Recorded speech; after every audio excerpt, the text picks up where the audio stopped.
the Workforce Connections podcast, where we discuss workforce development in Southern Nevada. Here's your host. Hi, and welcome to another episode of the WC podcast. It's not just another episode. This is probably a very special episode. We have a very special guest. He was the 17th sheriff of Clark County, and today he is the 31st governor of the great state of Nevada. A warm welcome to Governor Joe Lombardo. My pleasure. My pleasure. Great to have you here, Governor. Thanks for having me here. No, we appreciate it. We know that you've been a staunch advocate for education, workforce development in our state. Even as a sheriff, we worked with you on workforce development. I remember meeting you in this room when we first started doing business with Hope for Prisoners and John Ponder. So I know that we have a huge, extensive record of your support. But today, we're going to enjoy learning a little bit more about you, things like why you were born overseas, when you moved to Las Vegas, your military service.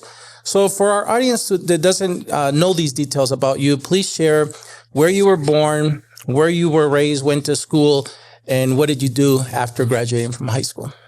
That's a lot of questions. I know. So I was born in Misawa, Japan. And the reason why is my dad was in the Air Force there. We were assigned to the Misawa Air Force Base there in Japan, which is up in the northern end of the country of Japan. But I left when I was 2 years old. So the common question is, do I speak Japanese? No, I don't. And unfortunately, I've never been back. So my daughter's had the luxury of going back and visited my hometown, and which she said was wonderful. But I haven't had the opportunity. Maybe someday. Subsequently, with my dad being in the military, we moved constantly. That was the model in the military back then. You know, every 3 or 4 years, they uprooted you and moved you to a different location. So I bounced around Europe for quite a while and eventually made it to Las Vegas in 1976. So I lived out there at Nellis Air Force Base, and it was a good experience. Don't look different. I had the opportunity to go to a little bit different. There was no trees, wow, which freaked me out a little bit about the desert environment. And then I had the opportunity to go to Rancho High School, Rancho Rams. Yeah. I played sports all across the board there. Did fairly well academically, I would say. Mm-hmm. But I made the decision to go in the military upon graduation. So I did a short stint in the United States Army. Did my basic out in Fort Knox, Kentucky. Eventually did some stuff in Fort Lewis, Washington. And I had a deferment because I wanted to attend college and participate in the ROTC program. And so subsequently went to college for civil engineering, graduated from UNLV, had some military time left to accommodate. Did that and for a short period of time, and then separated and did my remaining 3 years of a total of 6 years in the Nevada National Guard. And so when I returned, I went out to Los Angeles for a period of time. The girl I was dating was competing on the Santa Monica Track Club. And so I worked in Garden Grove, California as a civil engineer for a period of time. And then subsequently, unfortunately, I did a ride along with the police department here in Las Vegas. Had some friends. We were in town visiting. I said, yeah, I'll go do that. And I was hooked. I made the decision to forego my civil engineering career to become a law enforcement officer. And that was in 1988. Who was the sheriff? That would have been John Moran. Wow. And he's the one that pinned my badge. And then went through a 34-year career. But at the 26-year mark, I decided to run for sheriff. Yeah. And fortunately was elected and did 2 terms for a total of 8 years. There's a lot of people ask this, well, are there term limits? No, they're not. So traditionally in Nevada, if you have nonpartisan elected positions like the district attorney or the sheriffs, not necessarily so in local government, there are no term limits because it's nonpartisan. But then after my 6th year, I made the decision to run for governor. Yep. And when we met you, you replaced Sheriff Young, is that correct? That's correct. Yeah. No. I'm sorry. Doug Gillespie replaced Sheriff Young, and I replaced Doug Gillespie. Okay. Yeah, that was the order. And so, Governor... But we probably met under Bill Young. Yeah, I think so. Before, then he went to the stations, right? Yeah, stations, casinos. Yep. Yeah. Now, I wanted to make sure we got also, where did you earn your bachelor's and your master's? Both at UNLV. Both at UNLV, Yeah. okay. So while I was employed as a police officer at Metro, I went back to UNLV and got my master's degree, emergency management. The hard way. And so now is it hard as governor when there's the classic rivalry? Can you wear the UNLV colors or do you have to alternate? Yeah. Wolfpack. Oh, you mean in reference to Wolfpack? Yeah. Yeah. It is. It depends on where I'm going to see a game. You're go. exactly right.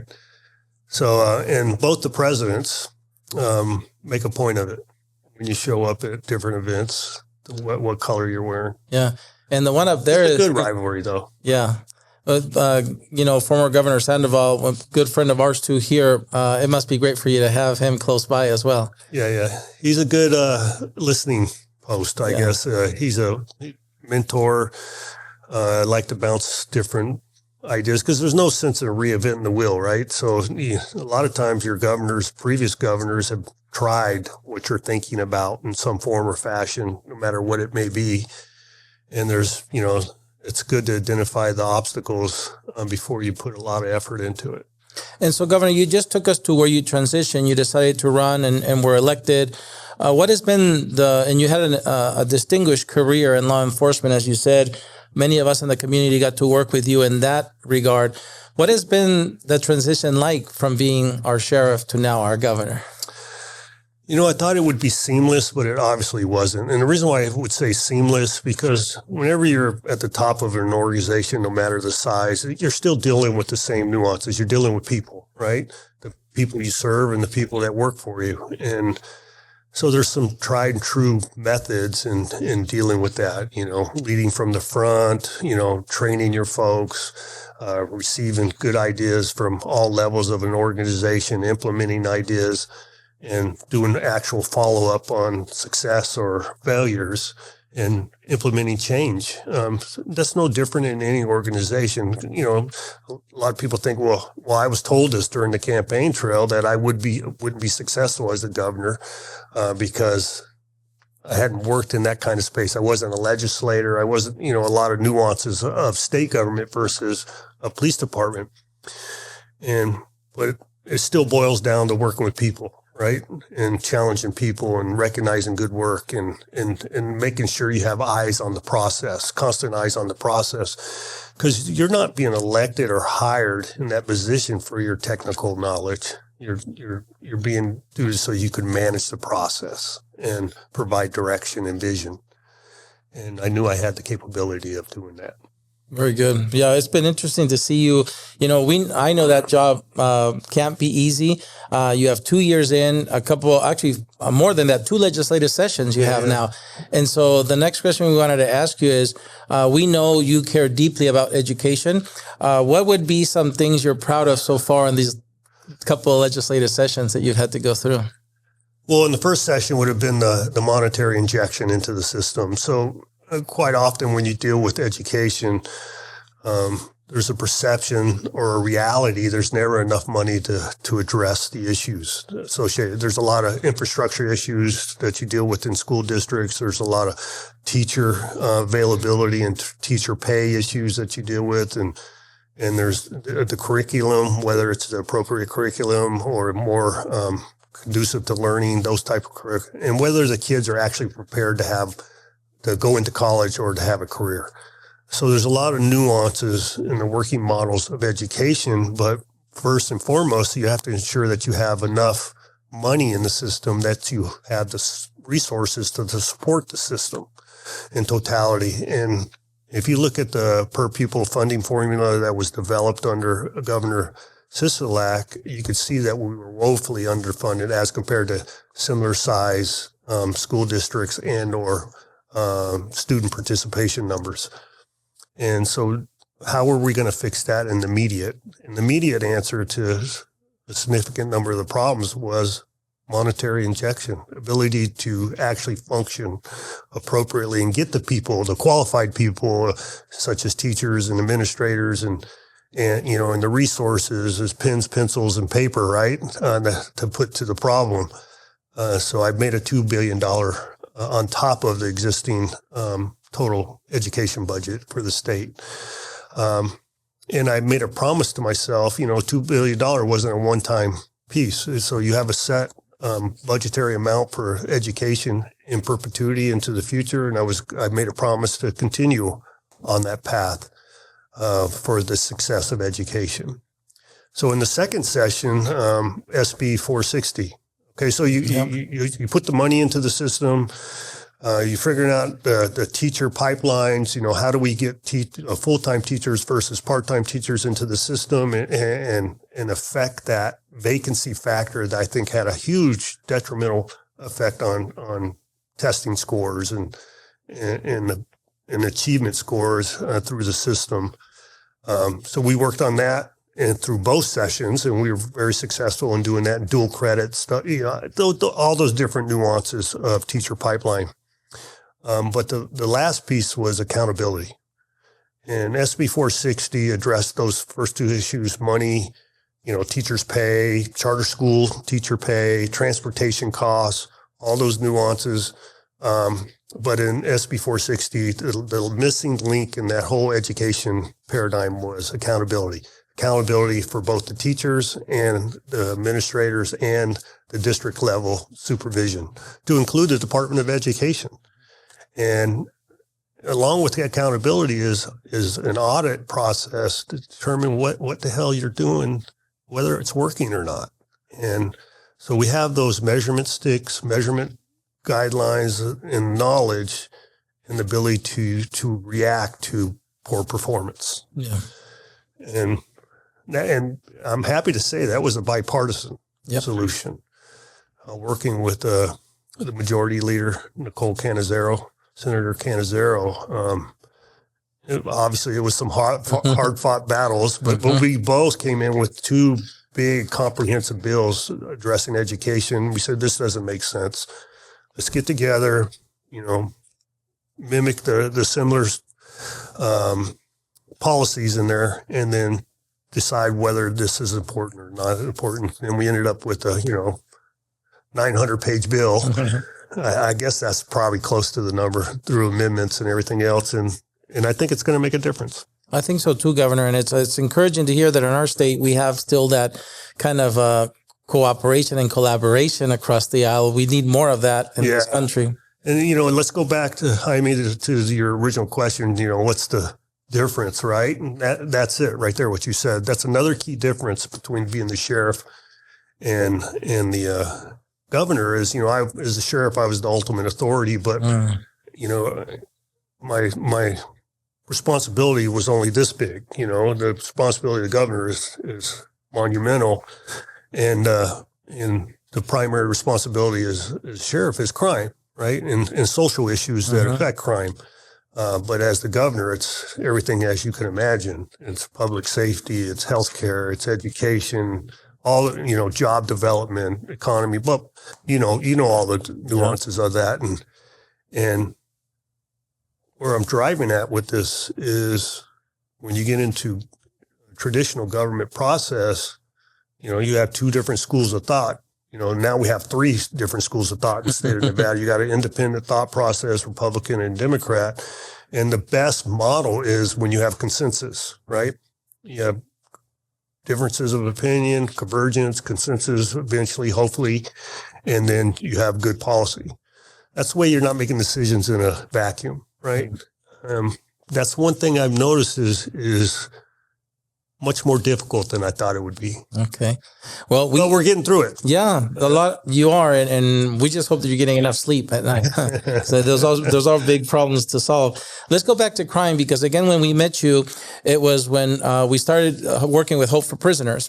And that model now is nationally, I would say even internationally known, how the Las Vegas Metropolitan Police Department committed to that mentorship model where officers actually, the same officers that arrested them are now mentoring them. The same prosecutors that prosecuted them are now mentoring them. The public defenders, the judges, the probation officers, all those folks are part of the solution, and they do graduations and headquarters. And so people travel from all over the nation to come look at that. And of course, John is asked to travel also to Washington, D.C. It's a model that really that works. And I think, it's not only a social imperative to help these people be self-sufficient, help their families, but today it's a business imperative because, as you know, businesses in Nevada need talent. They need workers. And it's a great pipeline. We're going to talk about in a little bit about the vocational village. But first, I want to say, what made you believe in this model back then? Because you were an initial supporter of this model that now everybody supports. Yeah, I'll back up a little bit on that, Jaime. I wasn't an initial supporter. And here's the reason why. In government work, public safety work, it makes no difference. You have a lot of well-intended folks come forward with what they believe to be good ideas, right? And quite often those ideas tend to fail because they don't keep the momentum and they don't put enough resources into the answers or the solutions or whatever the program may be. It doesn't matter. But we deal with that constantly, especially heads of agency. Yeah, I have this idea, can you help us out? Yeah. So we usually measure, one thing in government as a head of agency is you don't want to be the beta agency. If you have something big as, recidivism with criminal offenders, right?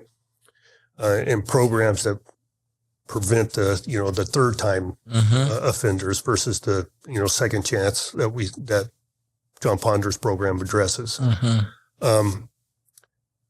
You have to have some data that shows success or some ability to show success. And whoever's bringing the program forward, do they have the labor that will support the program, or is the organization itself going to have to provide the labor and you're just bringing an idea? So there's a lot of nuances when you determine whether you're going to embrace a program and help develop it and continue to use it as a partnership. So John Ponder had some of that data in its infancy. So, he professes between 83, 85% success. And when you look at that model in offender recidivism, that's a big number, 85%. Yes. Traditionally, that number, you're looking at 20, 30%. And it's because they don't have the complete support model, or maybe their program is going in the wrong direction. So John Ponder's support model is family first. Okay, get these offenders back. If they have family members, learn to be a parent, and you learn that responsibility, and that responsibility goes along with making a living, right? And not living off the government, dole per se. Yeah.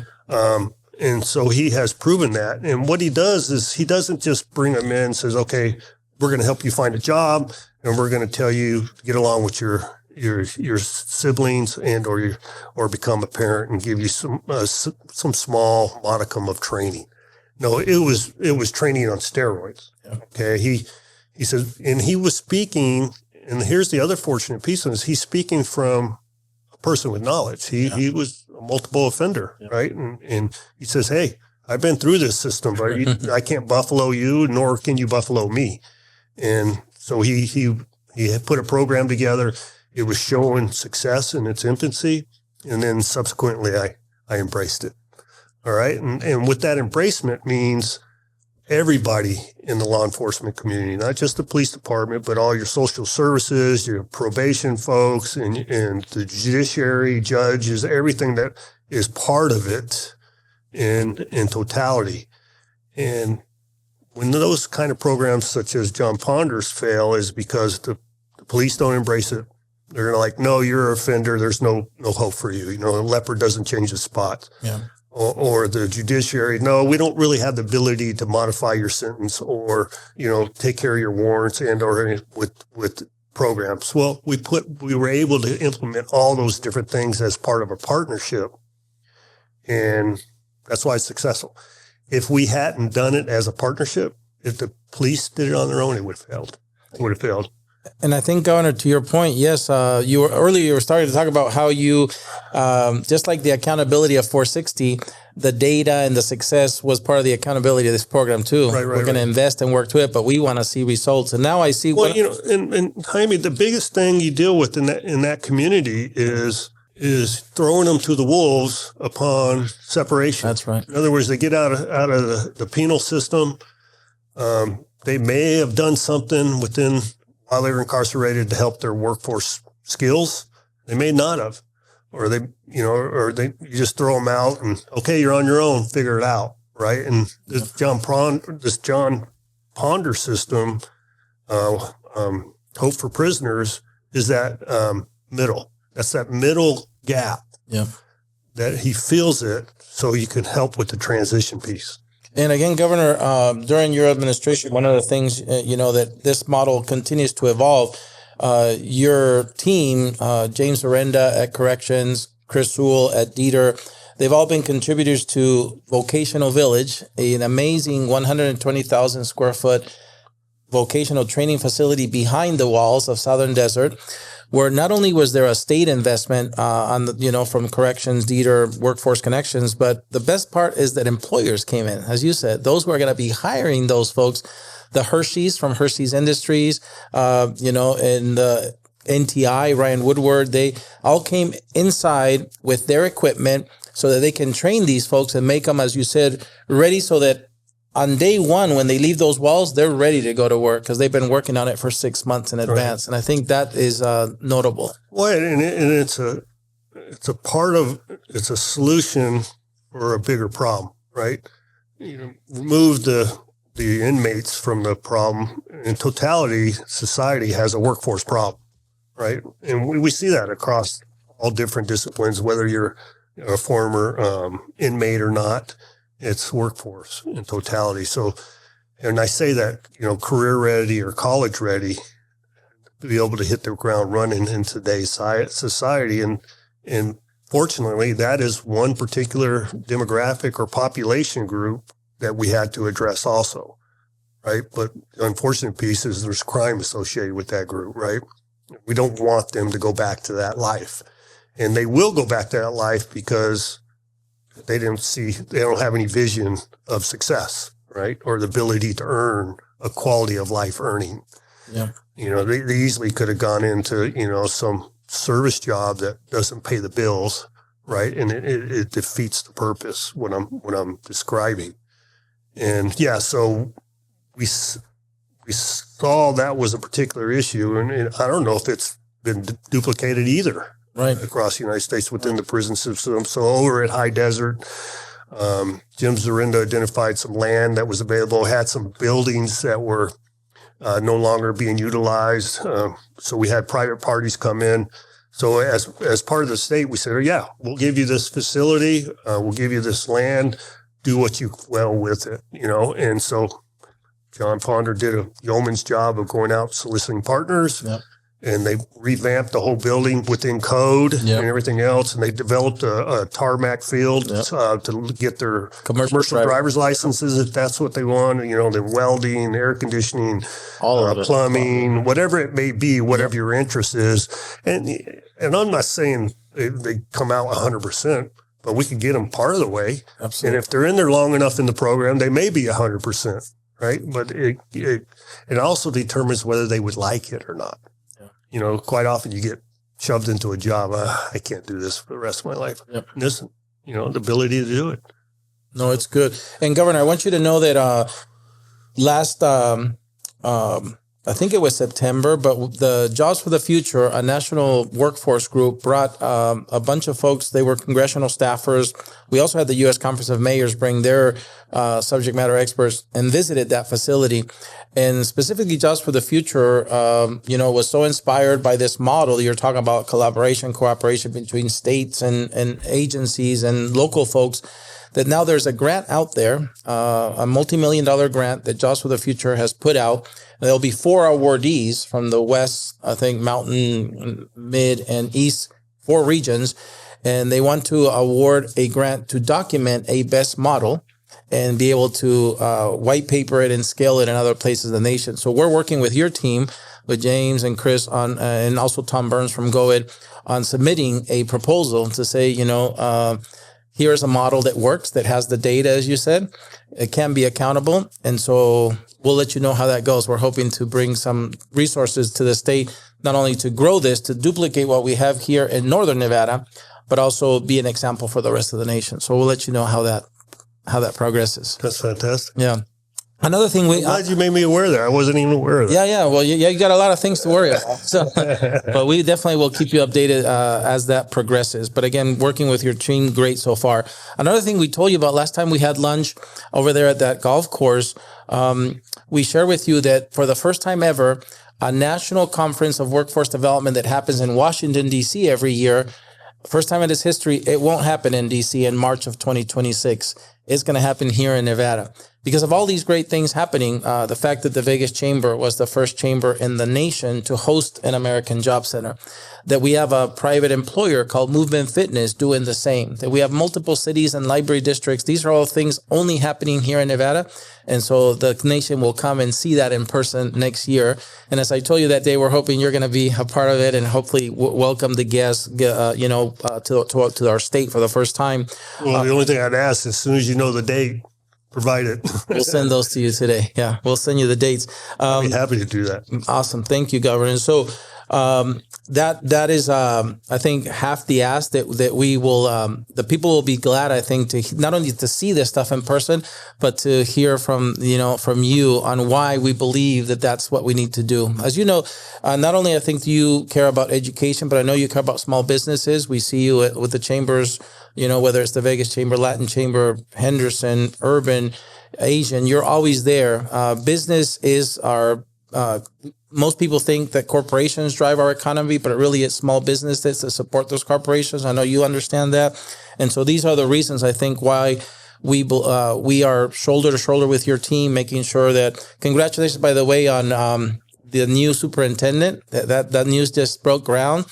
Jones' replacement. I think we're ready to support him as well in his journey to make sure the K-12 system pipeline is matching up with the needs of our business here. Governor, my next question has to do. Are you going to tell your listeners who that is? I'll let you do it because you It's Victor Wakefield. Yeah, Dr. Victor Wakefield.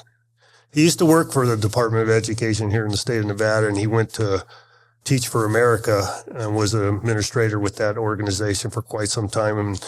And you know how you have to rely on partners, as you can imagine, when you're soliciting, because Joan Ebert, became the superintendent of Clark County versus from the superintendent of the state of Nevada. Yeah. There's not do you know a bunch of superintendents around the world that would qualify for this job? No. And so it's good that we have some local homegrown that, they don't have to go through the learning curve associated with the politics in education in the state of Nevada or any state, whatever it may be. And I got to give kudos to the Department of Education. They did a really good job of vetting and evaluating and testing publicly and privately the candidates. And 3 candidates came out, did really well. But Victor had that one little extra piece that made him special. And I made the decision to bring him on board. And I think he's going to make a huge compliment to the education system in the state of Nevada. We agree. We heard from another old friend, Dale Arquiaga, told us we're going to enjoy working with him. So you can count us ready to support his journey. How's Dale doing? He's enjoying retirement, writing books. He always rubs that in my nose. Oh. So you'll join him one day. Yeah, he's having fun. So, Governor, back to this thing about how, everything we've talked about, education, workforce development, ends up being something that we do because there's a demand. Small businesses, corporations, our employers, they need that talent. So, those are our state economic development needs. So when we say, and I know you were kind enough to also participate in an article that came out of Nevada Business Magazine this January, and the article was workforce development is economic development. You can't grow the economy. Why do you believe that to be true? Well, it's simple. I mean, we do a significant amount of work through the governor's office of economic development to expand and diversify our economy, right? Traditionally we were able to, and it's no fault of anybody, we are able to survive off the gaming industry in the state of Nevada. And, the nuances of that, if you have all your eggs in one basket, you tend to fail in the long term. So the idea is to diversify upon what is available for you. So the key word is available for you. So when we were diversifying outside of the traditional gaming space and all the mechanisms that support gaming, we had a dearth or a void of specialty operators, welders, plumbers, and everything else that makes the economy go, right? And no matter what, even manufacturers and everything within the economic development space. And so my goal is to expand upon economic development, which every governor probably in the nation is their primary goal. But how are we going to do that if we don't have a workforce? All right. So we had all our eggs in one basket, and all the training that you probably learned in secondary school or whatever it may be was to support that industry. So as a governor, I want to change that industry. I want to expand upon that industry so we have, stability in times of emergency. Perfect example, COVID, we need resiliency outside of one particular industry, but we didn't have the workforce to occupy those spaces. So when I'm soliciting or promoting through the Governor's Office of Economic Development or local RDAs, hey, go out and get these companies, get them, bring them, we want them. What are the questions they ask the principals of those companies? What's your education system? What's your crime picture like, right? And you have a workforce? And so you gotta answer that with, right? You need to answer it with a positive. Yeah, we have the people you need in order to be successful. Yeah, and like you said, a demonstrated pipeline, which we're so happy again for Joan that she's now here in Clark County and a member of the board. We are working with her on embedding all the stuff we learned from the chambers and from employers, taking that information and making sure that's shaping what the school district is producing. So, again, but it's all mindset too. If you continue to do what you've always done, you're always going to get the same results, that's right? And we see, well, there's a change in workforce development. So what are we doing, the K through 12 level, right, to change that's right, our workforce and availability of workforce? The simple thing is what we described earlier in the vacancy of teachers. Let's change the pipeline for teachers. If their curriculum they're learning K through 12, the ability to get dual credit into the system of higher education, and how do we figure out an assistance model to take care of them for their college tuition for a period of time, with the repayment on the back end. Yep. All those ideas have to come to play. Right. I'm glad you mentioned that. Irene will be mad if I don't say this, but one of the projects that we're working on, she's back there, with your team and the Public Education Foundation and CCSD and UNLV, as you said, partnerships, is we are all pitching in to help existing workers from the CCSD system that are administrative workers. They're not teachers yet, but they want to become teachers. We are doing exactly that. All of us pitching together. Yeah. So it's started as a pilot, but it's been very successful so far. And so you'll probably start to hear about how we're scaling that. That's awesome. Yeah. So we've been talking a lot about, again, your professional life, what keeps you awake at night, which I'm sure there's no, lack of those issues, but cybersecurity. Oh, yeah, on the strip. Yeah, I can only imagine, Governor. So, but where do you recharge your batteries? What do you, when you do have time off, what brings you fulfillment? Again, recharges you so the next day you can go back at it. With your family and your time off? Well, one of them is my new grandson, Theodore. My only grandson, grandchild, Theodore. He's three and a half now, and I love spending time with him. The traditional line they use with grandparents, right? Once you're done with them, hand them back to their parents, so you could be the Disneyland parents. So that's been an outlet for me. Golf is an outlet for me. For both my wife and I, we like to do this thing called glamping. Are you familiar with that? Yeah. Yeah. We do that quite often. Nice. Do you have we do a lot of outdoor activity. Okay. So. Does that include a big rig that is like a hotel? No, they do. They have those now where you don't have to trailer them. You could just go to where they have them already. Yeah. So, yeah. Very nice. So that's common for what we do. Okay. Very good. So I always wonder, Governor, if my 18-year-old version of myself would listen to me today, because I think with white hair comes wisdom. And, I wish all that I've learned in life, all those bruises that you have when you fall down and you dust yourself, I wish I could tell that 18-year-old, hey, here's some stuff that would help you. But then I remember he probably wouldn't listen because he was that 18-year-old knucklehead. But if there was somebody who listening to you today, watching you today, relates and says, I was a military, family that struggles to find my place. You did. You did so much. You've contributed to this community through law enforcement and now through the governor. What life advice would you give a young 18-year-old who says, man, I wish I could, do what Governor Lombardo did? Well, I guess the answer to that question obviously depends on the personality of the individual, but what I would say is you can't go through life with regrets, right? And, God, I should have maybe tried that. Maybe I should have tried this. Maybe I should have went to law school. Maybe I should have been a police officer. Maybe I should have been a doctor and all that stuff. You have to try it. All right, try it. And, some people are limited because of the resource availability to it. They may not have the ability to go to med school or all the nuances on it, but you can work your way through that process. And, traditionally on an average, a young person will go through 7 jobs before they find the job they enjoy. Wow. And in my case, I went through 2. Yeah, me too. Wow. And but a lot of it is done out of fear, right? Unless you try, you're not going to have an answer. And quite often you have to get your feet wet to understand whether it's going to be a career for you or not.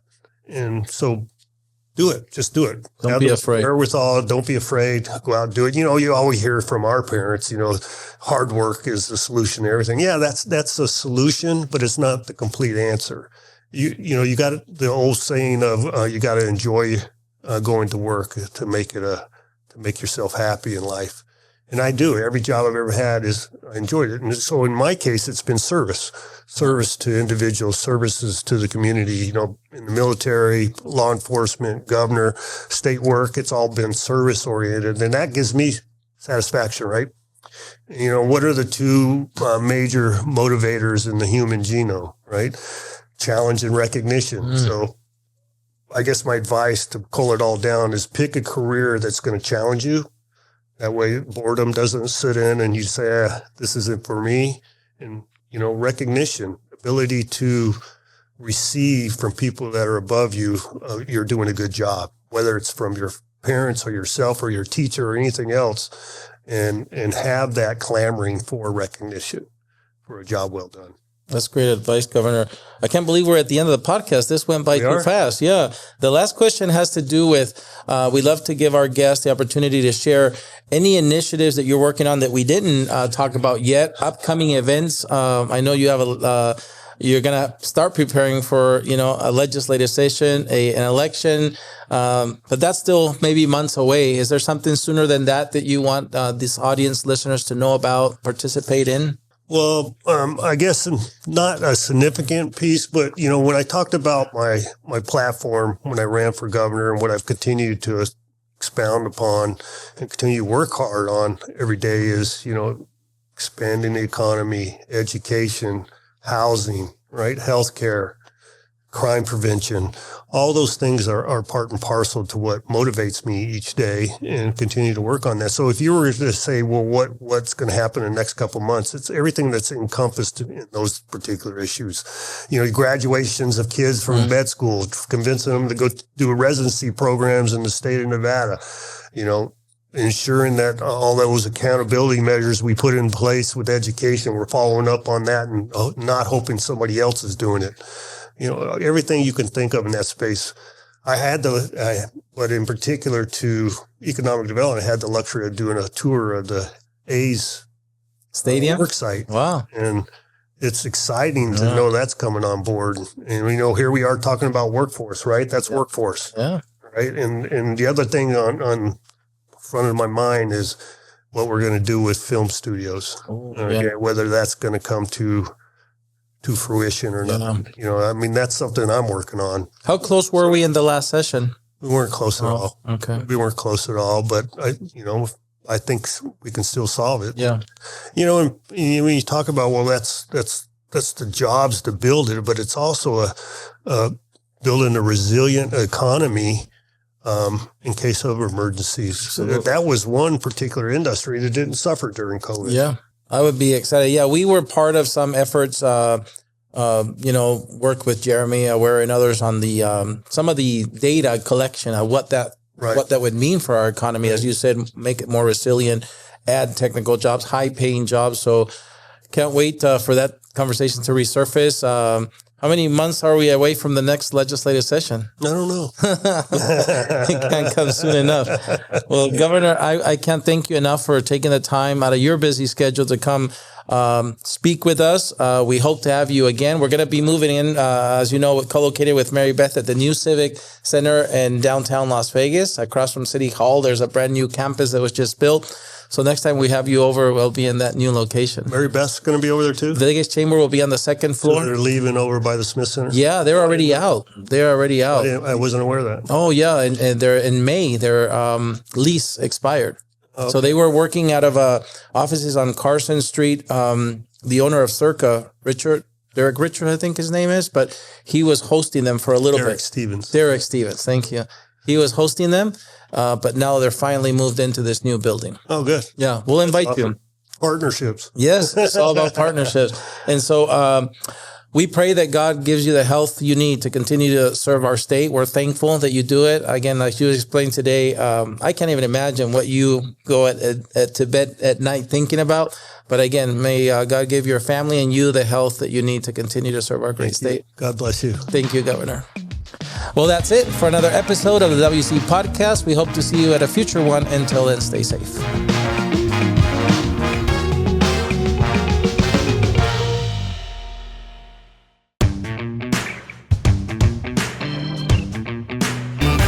Governor Lombardo, thank you for staying over to do our bonus segment called Against the Wall. Are you ready? I don't know if I did agree to stay. This will be easy for you. This first segment is called Your Favorites. I'm going to give you a category. You're going to give me your favorite thing in that category. Let's start with an easy one. What's your favorite food? Steak. Favorite dessert after dinner? Banana cream pie. Favorite book on leadership? Ooh, that's a good one. Or on anything. It doesn't have to be leadership. Favorite book? Good to Great. Oh, James Collins. Favorite way to start your day? Coffee. Favorite way to unwind after a long day? Working out. Favorite way to recharge on the weekend? Golf. Favorite time of the year here in Nevada? Ooh, that would probably be fall. Favorite car you've ever owned? I've ever owned? Mm-hmm. That would be a Dodge Dart Magnum. Nice. Favorite professional sports team? Yeah. We have several to choose from now. I would, you would think I would say the Las Vegas Raiders, but prior to that, it was the Miami Dolphins. Wow. Did you spend time there? I lived in Florida when they went undefeated. Okay. Did you see Dan Marino play? Yes. Wow. No wonder. Okay. All right, Governor, you made it for through the first segment. The second one is called Tough Choices, so it gets a little harder. I'm going to give you two choices, and hopefully you can pick one. You can say both if you want. Vacation or staycation? Vacation. Glamping or camping? Glamping. You know the answer to that one. Northern Nevada chill or Southern Nevada heat? Ooh, I would say no. Are you talking about weather? Yeah. All right. I would say Southern Nevada heat. Okay. When you retire one day, will it be in the ranch or in the big city? More than likely the ranch. When you have time to yourself, would you rather spend a day by the ocean or hiking in the mountains? Hiking in the mountains. Mentor one person or inspire many? Inspire many. Have more time or have more money? More time. If you were a superhero, would you rather have the ability to fly or breathe underwater? Fly. The ability to speak with animals or speak any foreign language? Foreign language. Here's where it gets hard, Governor. Truth or kindness? Oh, we're still asking questions? Yeah. Oh, I thought that was the next section. No. Truth. Truth. Actions or words? Actions. Justice or grace? Justice. So you made it through tough choices, Governor. Great job. Last segment is called Finish the Sentence. I'm going to give you 90% of a sentence. You'll finish it for me. If you could visit any place in the world, it would be? Mount Everest. The best part about living in Nevada is? The people. Your favorite thing about being our governor is? The people. And if you could travel back in time, anytime, you would travel to? Never been asked that question. Watch Dan Marino play again? How about 1864? Ooh. Do you know that date? Is it when we joined the Union? Yeah. Wow. That's a good one. That's the first time we heard that one. And 3 words that describe you, Governor, are? Loyal, honest, hardworking. Couldn't agree more. And doing the WC podcast here with us today was? Fantastic. Governor, thank you for staying over.